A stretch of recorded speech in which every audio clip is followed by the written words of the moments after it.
이보다 속 시원한 부동산 이야기는 없다. 부동산엔 안녕하세요. 최기훈입니다. 자, 부동산 투자의 성공과 실패를 좌우하는 타이밍, 최고의 부동산 투자 멘토가 지시하는 최적의 입지와 매매 전략으로 여러분의 부동산 고민, 이제 부동산 N이 해결해 드립니다. 자, 현명한 부동산 전략을 세워줄 최고의 부동산 멘토, 미래가치투자연구소 한정훈 대표 함께합니다. 안녕하세요. 네, 안녕하세요. 반갑습니다. 한 주간 네, 한 주간 비가 참 많이 내렸어요. 그렇죠. 저희 녹화하는 시점으로 지금 200년, 500년 만에 최대 폭우가 쏟아지고 있는데. 저는 뭐 시장의 동향을 살피느라고 비가 그렇게 많이 왔구나 별로 인식을 못했습니다. 그래요. 정말 비가 많이 내리는 한 주인데 아마 이 방송이 나가는 날에는 너무 더워서 무슨 비 얘기야라고 하면 저희 녹화 시점을 시청자 여러분들이 딱 알지 않을까 이렇게 생각을 해봅니다. 자, 그러면 오늘도 한정훈 대표와 이야기 나눠볼 이슈엔 오늘의 주제부터 바로 만나보도록 하겠습니다. 주제 공개합니다.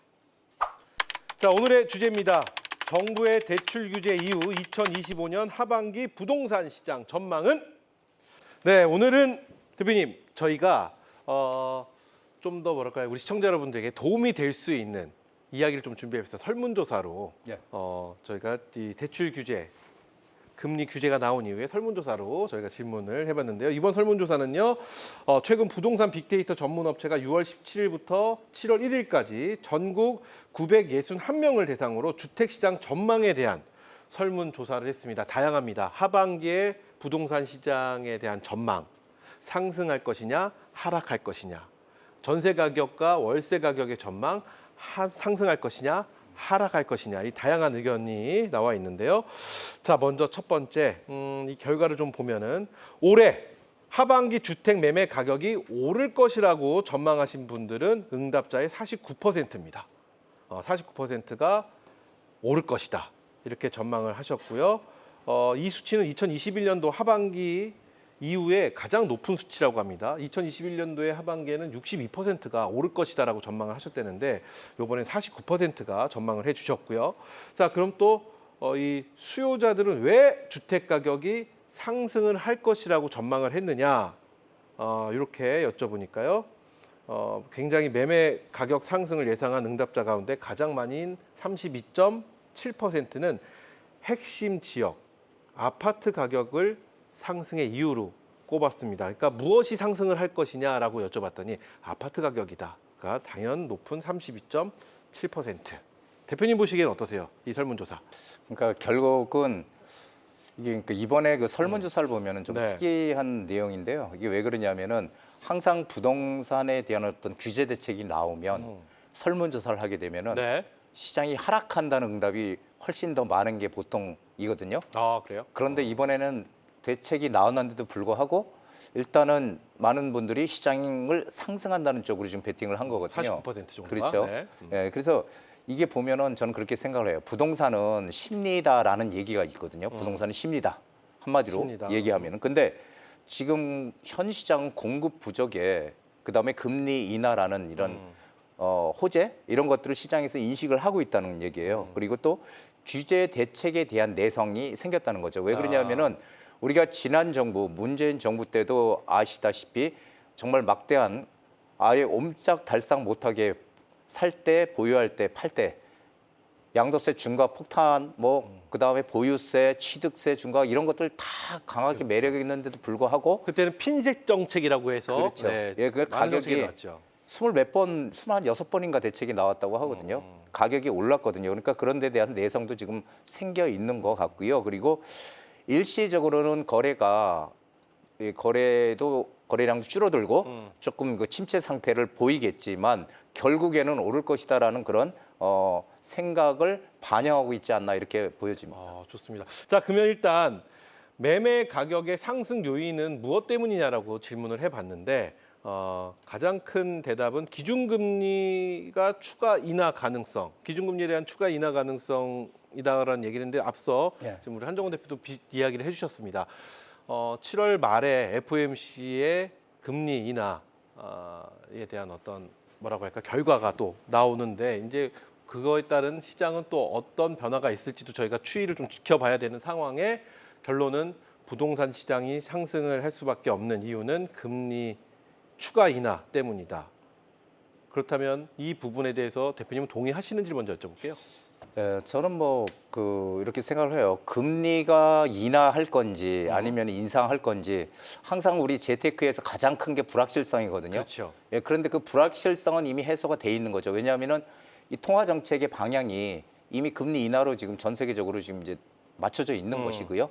그러니까 언제 내리냐가 중요한 게 아니라 결국은 내려갈 것이다라는 그런 것이 상당히 중요하죠. 그래서 지금 금리 인하는 뭐 기정사실화돼 있는 거죠. 가능성이 아니고 네. 언제 내리냐의 문제일 뿐이지 금리 인하는 미국도 마찬가지고 우리나라도 마찬가지고 전 세계적으로 동일하다라는 거죠. 이것이 이제 심리적인 영향을 상당히 많이 주고 있다는 겁니다. 그런데 금리의 효과가 네. 우리 그 대출 규제나 이런 어떤 효과는 단기간에 불과하다 이런 얘기를 제가 많이 드렸잖아요.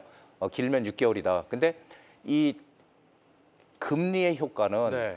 단기적으로 시장에 강하게 영향을 미치지는 않습니다. 금리 인하의 효과는 중장기적으로 시장에 강하게 미쳐요. 그렇기 때문에 그렇죠. 사람들은 이 금리가 인하한다는 거에 대해서 상당히 긍정적인 그런 생각을 하고 있다는 거죠. 그래서 뭐 우리 지난 정부에서 봤듯이 규제를 한다고 해서 집값이 잡히지 않았다는 거, 이 수요를 억제한다고 해서 안 잡혔다는 거에 대한 그런 생각들, 이런 것들이 많은 사람들이 과거에 이제 문정부 시절을 돌이켜 보면은 그때 이랬네라는 생각들을 지금 하고 있는 거죠. 그렇기 때문에 지금 뭐 집값이 금리 인하도 어차피 계속되고 하니까 집값이 오를 가능성이 크다 이렇게 보는 것 같아요. 좋습니다. 그러니까 말씀을 좀 요약해 보면은 금리 인하가 되면 시장에 풀리는 유동성 자금들이 다시 부동산 시장으로 들어올 것이다. 그럼으로써 그런 것이 전부 집값이- 부동산 시장으로 들어오지는 않겠지만 그게 뭐 여러 군데로 가겠죠. 네, 하지만 상당 부분 또 부동산 시장에 들어오고 주시장도 들어가는 거예요. 그렇죠. 예. 그렇기 때문에 금리 인하가 결코 집값 상승 쪽으로 호재로 집값 상승의 호재로 작용을 할 것이다. 이런 말씀이신 거잖아요. 좋습니다. 자, 그러면 이제 반면 매매 가격에 대한 하락을 전망한 의견 또 들어보도록 하겠습니다. 아까 매매 가격이 상승할 것이다라고 말씀드렸던 분은 49%고 하락 쪽은 14.15%입니다. 보면은 대출 규제로 인해서 매수세가 위축이 될 것이다. 그 이유로 인해서 집값은 하락을 할 것이다 하반기에라는 의견을 주셨습니다. 이 부분은 어떤 생각을 갖고 계실까요? 지금 했던 말에 반대로 그대로 생각하면 될 것 같아요. 근데 네. 대출 규제로 대출을 규제한다고 해서 시장이 잡히면 얼마나 정책을 펴기가 쉽겠습니까?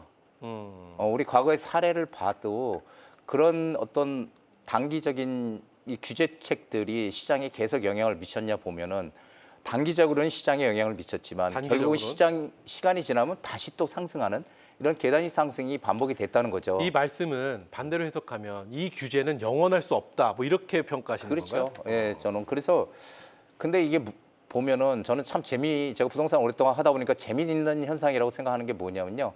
전문가들의 예측은 다 틀린다는 거예요. 전문가의 전문가들- 예측이 틀리다? 예, 저만 맞고 그래요? 농담이지만 사실은 이게 시장이 제가 항상 보면은 시장이 규제 대책이 나오게 되면은 네. 전문가들이나 일반인들이 똑같은 얘기를 해요. 뭐냐면은 규제가 나오니까 집값이 떨어질 것이다. 그리고 또 부양책이 나와서 시장이 그렇게 되면은 지금 이렇게 부양책이 나왔으니까 가격이 오를 거다. 근데 그거 모르는 사람 어디 있어요? 다 뭐 일반인이나 전문가나 똑같아 수준이. 그러니까 그런 식으로 시장을 바라보면 안 되고 커다란 어떤 흐름을 보고서 투자를 해야지. 이 시장을 전망을 해야지. 뭐 가격이 뭐 대책이 나오면은 가격이 떨어지고 오르고 이런 식으로 단편적인 시각으로 시장을 예측하면 안 된다는 겁니다. 결국 그래서 시장 예측은 단기가 아니라 좀 중장기적 관점으로 그렇죠. 봐야 된다는 그래서 제가 항상 말씀이시죠? 말씀드리는 흐름, 추세를 보고 지금 시장이 상승 추세가 가능한 건지 아니면 하락으로 가는지 이런 것들을 봐야지 그 대책을 가지고선 시장이 상승한다, 떨어진다 이렇게 보면은 너무 그러면 시야가 좁다는 거죠. 대표님 도대체 하락의 요인이 무엇이냐 여쭤봤습니다. 세 가지 이유를 뽑아주셨는데요. 첫 번째는 경기 침체 가능성, 방금 말씀하셨던. 그리고 두 번째 이유는 대출 금리에 대한 부담. 확실히 부담이 있겠죠. 근데 금리 인하에 대한 이야기가 또 나오고 있고요. 세 번째는 가격 부담에 따른 수요 감소. 이 세 가지 정도를 이제 주요 하락 요인으로 설문조사에서는 이야기를 하고 있는데요. 이 요인들, 지금 말씀드린 세 가지 요인들이 정말 가격 하락에 영향을 미칠지에 대한 궁금증, 그럼 앞서 말씀하신 거에 대한 이어서 예. 답변 한번 근데 들어보겠습니다. 경기 침체 가능성이라고 하잖아요. 음. 근데 제가 여태까지 부동산을 하면서 네. 야, 경기가 너무 좋아 지금. 이렇게 들어본 게 별로 없어. 항상 보면요. 경기가 안 좋다는 얘기가 올해도 그렇고 지난해도 그렇고 계속 경기 안 좋다는 얘기가 계속 나오거든요. 근데 부동산 가격이 정말 떨어졌을 때는 네. 경기가 안 좋을 때가 아니고 경기가 안 좋아도 올랐고요. 경기가 좋아도 또 부동산이 그렇게 오르지 않은 시절도 있었고요. 경기가 침체해서 부동산이 떨어지는 건 아닌데 떨어졌던 때는 뭐냐면은 외환위기라든지 금융위기라든지 그리고 대규모 우리 일기 신도시 공급처럼 대규모 공급 물량이 쏟아졌던 이런 시절. 그 말씀은 경기 침체가 아니라 경기가 위기가 되었을 때만 떨어진다 이렇게 그렇죠. 해석하는 그때는 건가요? 부동산이 많이 빠졌어요. 하지만 경기가 지금 뭐 우리 성장률이 많이 떨어져 있는 건 사실이죠. 그래서 경기가 안 좋다고 해서 부동산이 떨어진다? 전 그런 사례를 여태까지 본 적이 없다는 거죠. 그래서 이제 그리고요. 가격 부담에 따른 수요 감소. 물론 네. 이제 거래량은 줄어들 거예요. 왜냐하면은 아무래도 사는 사람들이 수요 지금 억제책을 쓰기 때문에 떨어지지만 그 떨어지는 사람들이 집을 파느냐라는 거죠. 안 판다는 거죠. 왜 그러냐면은 가지고 있는 사람들은 어차피 시간이 지나면 여러 가지 그런 요소 때문에 집값이 오를 거라고 판단을 하기 때문에 가지고 버티고 있지 그걸 갖다 싸게 시중에 내놓는다? 그런 일은 그렇게 흔하게 일어나지 않는다라고 좀 보고 있습니다. 지금 말씀을 들어보니까 그런 거잖아요. 치킨 게임이라고. 절벽을 향해 달리는 두 자동차처럼 언젠가는 뭐 이럴 거야. 너네가 언제까지 버틸 수 있는지 봐. 뭐 이런 좀 느낌 좀 들고 하긴 합니다. 자, 이렇게 해갖고 저희가 설문조사에 나온 하반기에 가격 상승을 할 것이냐 하락을 할 것이냐에 대한 양쪽의 의견을 저희가 들어봤고요. 자, 다음은 임대차 가격에 대한 답변을 또 한번 들어보도록 하겠습니다. 상승 전망이 압도적으로 높았습니다.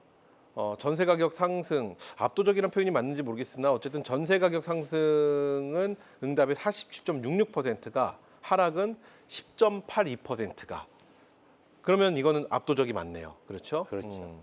상승 비중의 4.4배가 더 많았습니다. 그리고 월세 가격 상승 전망에 대해서는 응답자의 50.36%가 월세 가격은 더 오를 것이다. 그리고 월세 가격도 내릴 것이다. 하락 응답은 6.14%로 이건 8.2배나 더 많았습니다. 먼저 그럼 전세 가격부터 한번 가보겠습니다. 전세 가격 상승의 이유 31.66%는 매수 심리 위축으로 전세 가격이 증가할 것이다라는 예상을 했습니다. 그리고 새 정부의 대출 규제 발표로 가격 상승 압박을 높인다는 의미로 또 이게 해석도 된다고 하는데요. 상대적으로 전세 수요가 늘면서 이 부분에 대해서는 어떤 의견을 갖고 계신지도 한번 여쭤보겠습니다. 지금 제가 여기 있는 내용을 읽다 보니까 무슨 말이야 하시는 분도 계시는데 정리를 해보면 결국은 이겁니다. 전세 가격은 하반기에 오를 것이다. 왜? 매수 심리가 위축이 되기 때문에 오를 수밖에 없다라는 내용입니다. 결론은. 어떻게 보시는 거예요? 지금 현재 시장 상황은요. 전세가와 매매가가 동시에 같이 오르는 지금 상황이거든요. 물론 이제 매매가의 상승폭은 대책이 나옴으로 인해서 6.27 대책이 나옴으로 인해서 좀 줄어든 건 사실이에요. 줄어들고 있는 건 사실은 아직까지 계속 상승이라고 보시면 될 것 네. 같고요. 그러니까 전세가 매매가가 오르는데 전세가가 오르는 가장 큰 이유는 결국은 새롭게 시장에 신규 공급 물량이 안 나온다는 거. 신규 공급 물량이 나와야 그것을 사서 세를 줄 거 아니에요. 네. 그러니 이런 것들이 신규 공급 물량, 전세 물량이 없고요. 그리고 다주택자들에 대한 규제가 안 풀려 있기 때문에 다주택자들이 집을 못 사잖아요. 그렇기 때문에 거기에 대한 또 물량이 없는 거예요. 네. 그러니까 다주택자의 순기능, 그러니까 집이 제가 항상 말씀드리지만 100채 있는 사람도 한 채는 자기가 살고 99채는 전세든 월세든 놓는 거죠. 그래서 정부에서 못하는 역할을 대신 해주는 그런 순기능을 가지고 있는데 결국은 다주택자까지 규제를 하게 되면은 이게 계속 지금 되고 있지만 이렇게 되면은 전세가는 오를 수밖에 없는 상황이죠. 결국은 공급 물량이 지금 부족한 상황이고요. 그러다 보니까 전세가 지금 계속 오르는 양상인데 역전세 현상이 몇 년 동안 있었잖아요. 그렇죠. 그런데 역전세가 올해 1월 달에 완전히 해소가 됐거든요. 그래서 지금 전세가는 그때부터 1월부터 계속 지금 오르고 있는 지금 상황입니다. 그래서 서울 전셋값도 지금 뭐 상승 기조를 계속 이어가고 있는데요. 올 하반기를 지나서 내년 가면은 오히려 전세난이 일어날 가능성이 상당히 높다. 지금처럼 만약에 이게 매수 심리가 위축되면 매수 심리를 더 위축시킨다. 그러면 전세가는 더 큰 폭으로 상승할 수밖에 없어서 오히려 전세가가 또 반대로 상승하면서 집값을 매매값을 끌어올리는 이런 또 상황으로 전개될 가능성도 지금 크다라고 보고 있습니다. 그렇다면 전세 가격 하락을 전망하신 분들은 왜 전세 가격을 하락을 할 것이냐라고 여쭤봤습니다. 그러니까 그 이유로 첫 번째, 정부의 전세 시장 안정 대책이 효과를 볼 것이다. 정부에서 전세 시장에 안정 대책이 나올 것이고 그 효과를 볼 것이다라는 의견이 있고요. 그리고 전세 대출 보증 비율 하향 조절과 또 하나는 갭 투자에 대한 제한 조치 등이 이루어짐으로써 전세 가격이 하락을 할 것이다라는 전망을 했다고 합니다. 설문조사에서 이제 말씀해 주시면 됩니다. 근데 전세가는 이게 하락을 할 수 없는 이유가 왜냐하면 현재처럼 항상 수요가 있어야 공급도 늘어나는 거잖아요. 네. 근데 지금 수요 억제책을 계속 앞으로 쓰게 되면은 이게 수요 억제를 하면서 공급을 늘린다는 건 이거 어불성설이거든요. 이게 안 맞는 거예요, 앞뒤가. 네. 그러니까 수요가 있어야 공급이 늘어나는데 그렇잖아요. 수요가 있어야 건설사가 공급을 늘릴 거 아니에요. 근데 수요를 잡으면서 공급을 늘린다? 이거는 한마디로 임대 아파트를 많이 늘리는 방법밖에는 이 민간 건설에서는 이게 늘어날 수가 없는 상황이거든요. 근데 이게 신규 공급이 이렇게 제한되고 있는 상황에서 매매 수요까지 억제하게 되면은 이게 전세로 쏠릴 거고요. 전세로 쏠리게 되면 전세가가 오르게 되고 전세가가 오르게 되면서 전세 물량이 없으니까 오르는 거죠. 그러다 보면 월세로 또 동반해서 월세로 전환하는 수요도 또 가속화 될 것 같아요. 이게 그래서 이게 대책은 제가 아까도 말씀드렸지만은 시장이 상승 흐름으로 가는 그런 추세다, 흐름이다. 그런 것이 큰 숲이 그렇다면은 그런 하나의 대책들은 나무에 불과하다는 게 여태까지 제가 부동산을 하면서 느꼈던 거거든요. 네. 근데 많은 사람들이 그 얘기를 안 믿는단 말이에요. 왜냐하면은 항상 시장에서 우리는 1년만 지나면은 과거에 시장 상황이 어땠는지 잘 기억이 안 나. 저도 사실 1년 전에 어땠지? 그럼 잘 기억이 안 납니다. 그 대신 항상 자료 같은 걸 모아놓기 때문에 1년 전에 이랬네, 이랬구나라고 이제 판단을 하는데 많은 분들은 항상 제가 그런 얘기를 드리죠. 부동산의 역사는 네. 반복되지 않지만 그 흐름은 항상 반복되더라. 그래서 그 흐름을 정확하게 잡고 가는 사람이 재테크에 대해서 성공을 하는 거거든요. 그래서 저는 참 이런 생각들을 하시는 분들 보면 좀 안타까워요. 그래요? 예, 이게 조금 뭐 되면 좋겠지만은 조금 안타깝습니다. 자, 그러면 저희가 이제 매매가와 전세 가격에 대한 상방과 하방에 대한 이야기를 나눠봤잖아요. 설문조사를 토대로 또 하나 설문조사에 이런 내용이 있습니다. 그럼 하반기 우리 부동산 시장의 핵심 변수는 무엇으로 보십니까? 라는 내용이 또 있더라고요. 두 가지 가장 많은 수요자들 두 가지를 뽑았는데 1, 2를 한번 보면 첫 번째는 국내의 경기 회복 속도 등 대경제 여건, 이것이 하반기 부동산 시장의 핵심 변수일 것이다 라는 의견이 하나 있고요. 또 하나 두 번째 의견은 대출, 세금 등 부동산 규제 환경 변화의 여부가 하반기에 큰 변수로 작용을 할 것이다 이렇게 말씀해 주셨는데 이 내용과 더불어 또 대표님이 생각하고 계신 하반기 변수가 또 있을까요?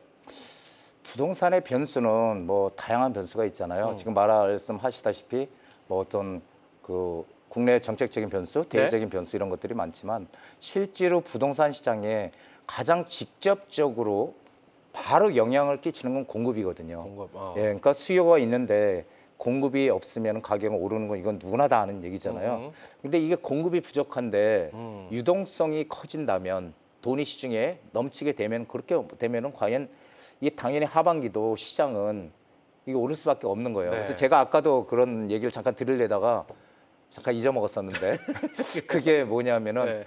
정부에서 신뢰를 강하게 심어줘야 된다 시장에 국민들한테. 그게 뭐냐면요. 자, 우리 정부에서 정책을 이렇게 필 거야.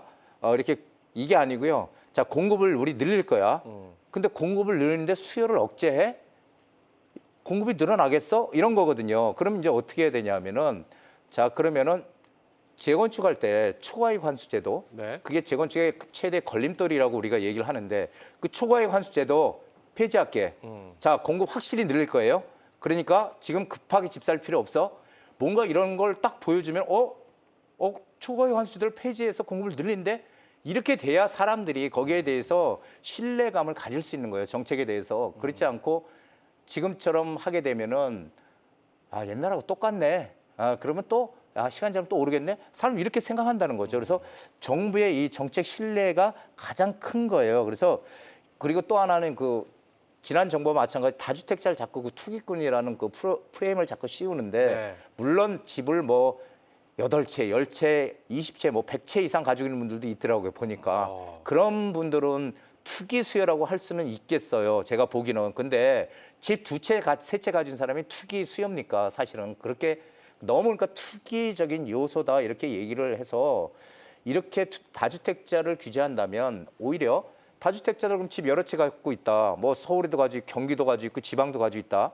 그 세를 주고 있단 말이에요. 그러면은 이렇게 집을 한 채밖에 못 갖게 하게 되면은 결국은 똑똑한 서울 집 하나 남겨놓고 그리고 경기도나 지방 집을 매도를 하는 거예요. 그러면은 거기서 제일 많이 매도하는 게 지방 걸 거 아니에요. 그러면은 지방에는 물건이 쌓이는 거고 물건이 적체되는 거고요. 그리고 서울의 물건들은 어쨌든 수요가 생기니까 없어지는 거예요. 그러니까 양극화가 네. 점점 더 커질 수밖에 없는 이런 상황이고 전세 시장도 불안한 그런 상황으로 해서 전세란이 생길 가능성이 저는 한 95%는 지금 이제 올라왔다고 보여집니다. 안 되는데. 좋습니다. 이렇게 이야기 좀 들어봤는데 지금 말씀 중에 제 귀에 딱 꽂히는 단어는 신뢰였습니다. 부동산에는 그러고 보니까 좀 우리가 신뢰가 정부와 민간 신뢰가 거의 없죠. 그리고 우리와의 신뢰가 좀 없는 게 아닌가? 그래서 요번에 좀 그 신뢰를 한번 쌓아보는 계기가 되었으면 좋겠다는 생각도 다시 한번 해봅니다. 자, 그렇다면 결론을 좀 내봐야 될 것 같습니다. 2025년도 하반기 부동산 시장 뭐 여러 가지 변수도 있고요.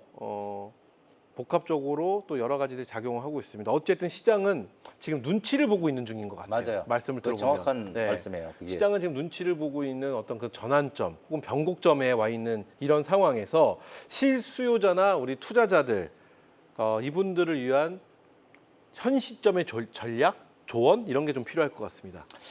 결국 그 공급이 부족하면 네. 집값은 오른다는 거는 그건 뭐 사실은 수요 공급 네.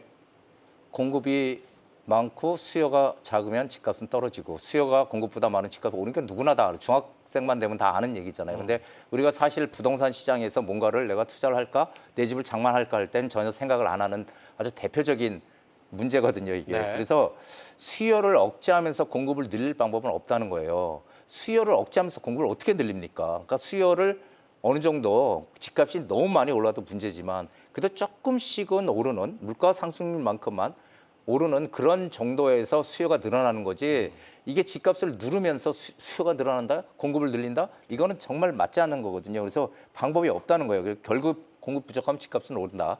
이거는 진리고요. 그래서 실수요자는 이번에 당분간은 약간은 조정을 받으면서 시장의 이 대책에 영향을 받을 거예요. 그러면은 지금 시점에 하루빨리 내 집 장만을 해야 된다. 어떤 수단 방법을 가리지 말고 그리고 제가 항상 말씀드리지만은 내 주택 내 집 한 채를 가지고 있는 거는 네. 필수제다. 이거는 선택이 아니고 필수라고 생각을 하셨으면 좋겠어요. 그래서 내 집 장만은 반드시 해야 된다. 그렇지만은 제가 항상 말씀드리지만 무리한 투자는 저는 예전부터 절대 하면 안 된다고 말씀드렸어요. 자기가 있는 돈을 투자라는 거는 내가 이익을 얻는 거지만 내 위험은 최소화하는 게 원칙이잖아요. 네. 그래서 자기 돈 최소의 돈을 가지고 금액을 가지고 최대 이익을 낼 수 있는 그러니까 무리한 뭐 대출을 뭐 왕창 끌어서 한다 이런 투자는 절대 하면 안 된다. 저는 그렇게 말씀드리고 싶습니다. 좋습니다. 자, 여기까지입니다. 자, 오늘 이슈 저희가 만나봤는데요. 한지도 또 놓칠 수 없는 무료 세미나가 오늘 이번 주에도 준비가 되어 있습니다. 이번 주의 세미나는 그 어느 때보다 좀 큰 기대가 됩니다. 왜냐하면 앞서 말씀드린 변환점이고 변곡점이고 지금 시장은 눈치를 보고 있기 때문에 많은 분들이 궁금해하실 것 같아요. 이번 주 어떤 얘기 해주실까요? 네, 올해가 제가 항상 그 초양극화의 원년이다 이런 얘기를 많이 드렸거든요. 이 초양극화의 원년에 그리고 시장이 지금 말씀하셨듯이 눈치 보기 시장으로 지금 네. 가고 있다. 그래서 지금 뭔가 거래량도 줄어들고 그러니까 지금 시장이 어떻게 되는 거지? 항상 반복되는 사실은 제가 보기에는 항상 반복되는 상황이거든요. 이런 상황에서 우리가 가장 우선적으로 선점해야 될 그런 투자처. 결국은 내가 가지고 있는 최소의 금액으로 가장 크게 이익을 극대화할 수 있는 그런 지역, 그런 투자처가 어딘지 네. 이런 것들에 대해서 명확하게 잡아줄 수 있는 그런 시간들을 7월 30일이거든요. 30일 날 휴가 가시기 전에 오셔서 뭔가 앞으로의 시장에 대한 그런 흐름 이런 것들과 그리고 어떻게 투자를 해야지 이익을 극대화할 수 있는지 모든 것 여러분들의 모든 궁금증을 풀어드리는 그런 시간 준비하겠습니다. 그래요. 7월 30일 FOMC의 금리 인하 발표 하루 전이네요. 좋습니다. 자, 최고의 부동산 전문가 한정훈 대표가 여러분의 투자 상황과 자금 계획에 맞는 최적의 솔루션을 제시해 드리니까요. 여러분의 많은 참여 다시 한번 부탁드리겠습니다. 자, 계속해서 최고의 부동산 멘토 우리 한정훈 대표의 깊이 있는 분석과 현실적인 조언을 들어볼 수 있는 시간 투자엔 준비되어 있는데요. 지금 바로 만나보겠습니다.